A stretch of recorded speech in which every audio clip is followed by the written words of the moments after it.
আরবের সেই ঘোর অন্ধকারের যুগে যখন মক্কার আকাশ বাতাস মূর্তিপূজা আর জাহিলিয়তের অন্ধকারে ছেয়েছিল, তখন এক বিচ্ছুরিত আলোকবর্তিকার মতো উপস্থিত ছিলেন হজরত আবু বকর রা।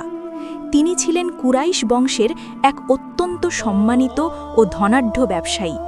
প্রখর বুদ্ধিমত্তা, বিনয়ী স্বভাব আর সত্যনিষ্ঠার জন্য পুরো মক্কায় তার এক আলাদা গ্রহণযোগ্যতা ছিল। তবে তার জীবনের সবচেয়ে বড় সম্পদ ছিল তিনি ছিলেন মোহাম্মদুর রাসূলুল্লাহর শৈশব থেকে শুরু করে আমৃত্যু জানমালের সাথী। এক, গভীর বন্ধুত্বের ভিত্তি।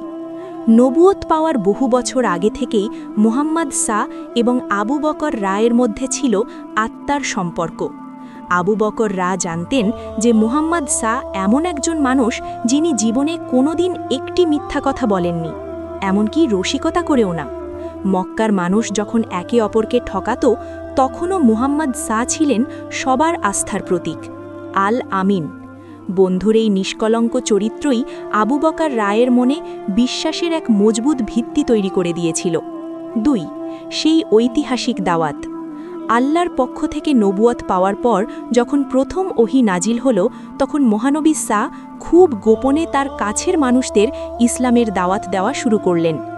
একদিন তিনি আবু বকর রায়ের কাছে গেলেন এবং অত্যন্ত ধীর স্থিরভাবে বললেন, হে আবু বকর, আমি আল্লাহর প্রেরিত রাসূল।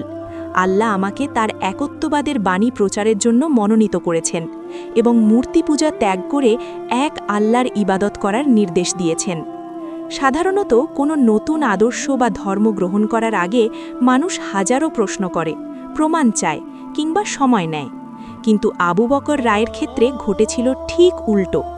নবীজি সায়ের মুখ থেকে কথাটি শেষ হতে না হতেই তিনি বলে উঠলেন, হে মুহাম্মদ, আপনি জীবনে কোনোদিন মিথ্যা কথা বলেননি। আপনি যদি বলেন আল্লাহ আপনাকে পাঠিয়েছেন, তবে আমি এখনই আপনার উপর ঈমান আনলাম। আমি সাক্ষ্য দিচ্ছি যে আল্লাহ ছাড়া কোনো উপাস্য নেই এবং আপনি আল্লাহর রাসূল। কোনো মুজেজা দেখার প্রয়োজন হয়নি, কোনো তর্কের অবকাশ ছিল না। এটিই ছিল ইসলামের ইতিহাসে সবচেয়ে দ্রুত এবং নিখাদ বিশ্বাস স্থাপন। ৩, সিদ্দিক উপাধির সার্থকতা। এই যে বিনা বাক্যব্যয়ে সত্যকে গ্রহণ করা এবং সারা জীবন সেই সত্যের উপর অটল থাকা, এ কারণেই মহানবী সা তাকে সিদ্দিক বা মহাসত্যবাদী উপাধিতে ভূষিত করেন।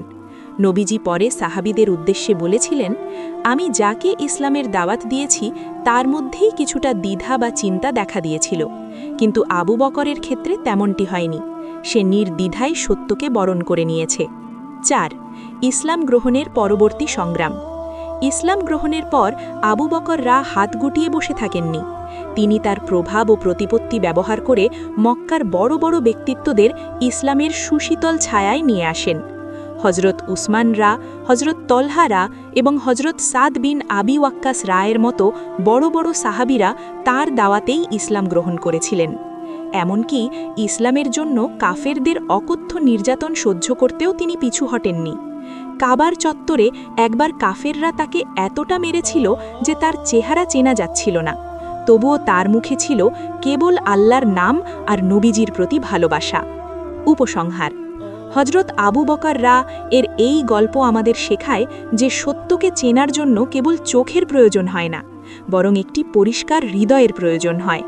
তার এই ত্যাগ আর অটল বিশ্বাসী তাকে ইসলামের ইতিহাসের প্রথম পুরুষ মুসলিম এবং শ্রেষ্ঠতম সাহাবীর মর্যাদায় আসীন করেছে।